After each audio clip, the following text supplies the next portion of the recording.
Hello friends, welcome to my YouTube channel again. आज मैं लाया हूँ आपके लिए एक वीडियो सेक्शन 81 ऑफ आईपीसी। इसमें आज हम रीड करेंगे कि एक एक्सीडेंट को बचाने के लिए दूसरा एक्सीडेंट करना ऑफेंस माना जाएगा या नहीं। इसके बारे में डिटेल से मैं आज बताने वाला हूँ और वीडियो को लास्ट तक ज़रूर देखें, नहीं तो आपके कंसेप्ट क्लियर नहीं होंगे। और आई एम श्योर अगर आप लास्ट तक वीडियो देखोगे तो आपका कोई भी कंसेप्ट ऐसा नहीं होगा इस सेक्शन से रिलेटेड जो क्लियर नहीं हो।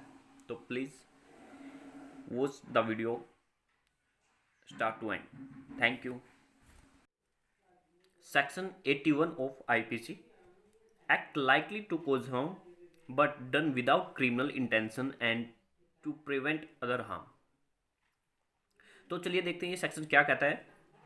Nothing is an offence merely by reason of its being done with the knowledge that it is likely to cause harm if it be done without any criminal intention to cause harm and in good faith for the purpose of preventing or avoiding other harm to person or property।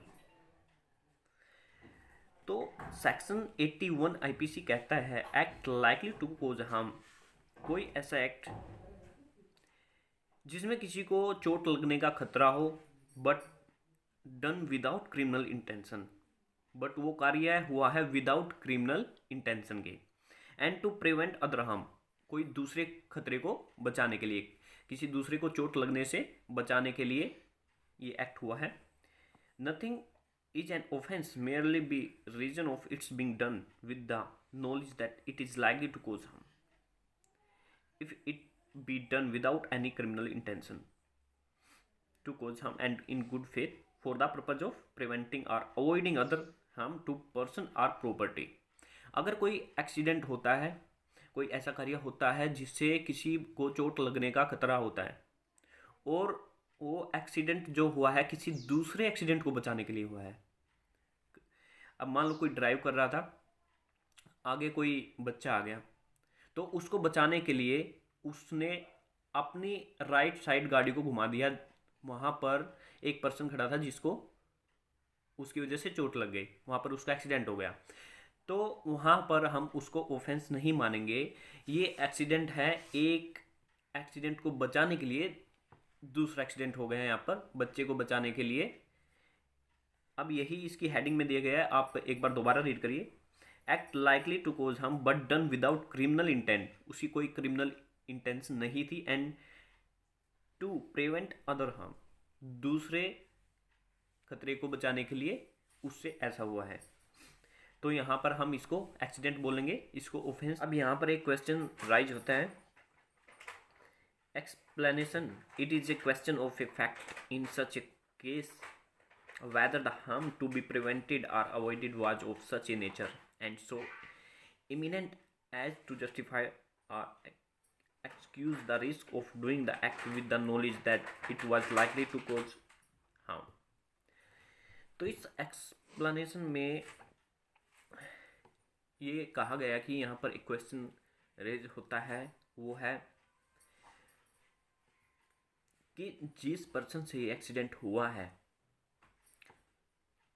उसको पता था कि अगर आप right करोगे तो जहाँ पर वो पर्सन अपने घर के बाहर बैठा है उसको चोट लगने का खतरा है, चोट लग सकती है, और जो उसकी प्रॉपर्टी थी उसको भी खतरा हो सकता है डैमेज होने का। तब भी उसने अपने राइट में गाड़ी ली और उसको टक्कर मारी और उसकी प्रॉपर्टी को भी, वहाँ पर उसकी प्रॉपर्टी भी डैमेज हुई और उस पर्सन को भी चोट लगी। तो पहले से उसको पता था, नॉलेज थी कि ऐसा करने से हार्म हो सकता है, बट क्वेश्चन ये है कि ऐसा उसने किया क्यों। जो फर्स्ट हार्म था जिसको बचाने के लिए उसने सेकंड एक्सीडेंट किया है, फर्स्ट एक्सीडेंट को बचाने के लिए उसने सेकंड किया है। अगर वो ऐसा ना करता अगर वो ऐसा ना करता तो बच्चे की जान चली जाती। उसने सोचा अगर आपने राइट नहीं लिया तो बच्चे के ऊपर से गाड़ी जानी है, बच्चा तो बचना नहीं है।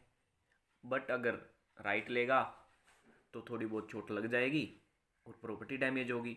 तो उसने राइट लेना ठीक समझा और उसने वहाँ पर राइट लिया। पहले से ही उसके माइंड में आ गया था कि वो माफ़ी मांगने योग्य एक्सीडेंट होगा, तो उसने ऐसा किया।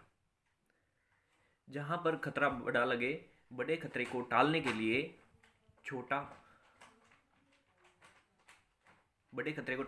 स्टेप उठाना उसने ठीक समझा और ऐसा करना कोई ऑफेंस नहीं माना जाएगा।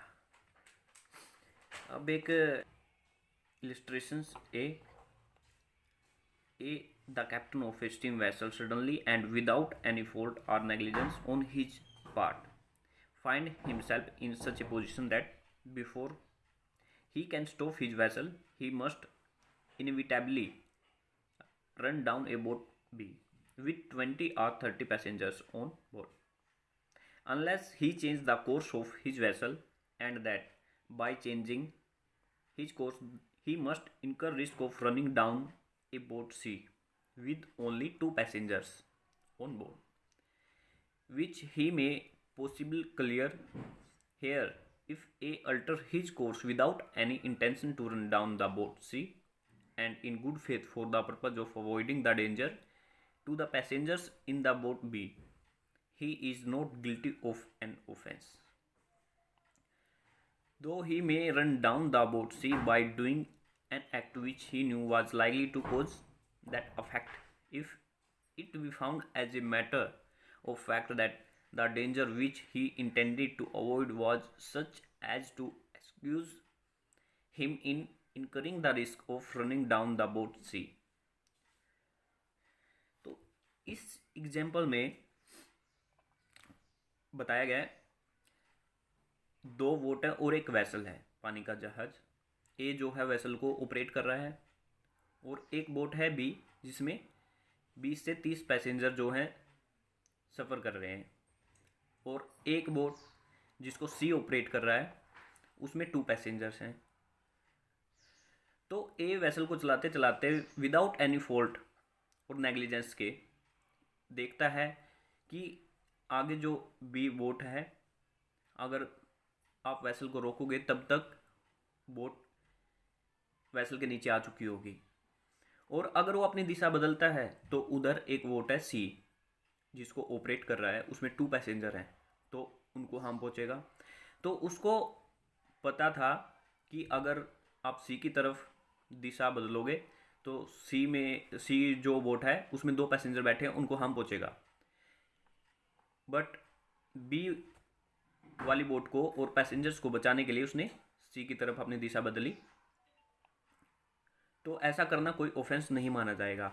हालांकि उसको पहले से पता था कि अगर सी की तरफ आप दिशा बदलोगे तो सी वाले पैसेंजर्स जो हैं उनको हार्म पहुंच सकता है, बट उसने बी वाले पैसेंजर्स को बचाने के लिए ये स्टेप उठाया। तो यहाँ पर इसको ऑफेंस में काउंट नहीं किया जाएगा, इसको एक बड़े एक्सीडेंट को बचाने के लिए लिया गया स्टेप माना जाएगा। आई होप ये वीडियो आपको अच्छे से क्लियर हो गई होगी। जो कंसेप्ट था 81 आईपीसी का वो आपको क्लियर हो गया होगा। अगर फिर भी आपको कोई कन्फ्यूजन है तो please comment me your problem, then I solve it. Thank you, have a nice day. मिलते हैं नेक्स्ट वीडियो में। वीडियो को ज़्यादा से ज़्यादा शेयर करिए ताकि और भी जिनको रिक्वायरमेंट है लॉ से रिलेटेड वीडियोज़ की, उनके पास ये वीडियो जा सके। और जो इस चैनल पर नए हैं please subscribe the channel and press the bell icon for new notifications. मिलते हैं नेक्स्ट वीडियो में। Thank you.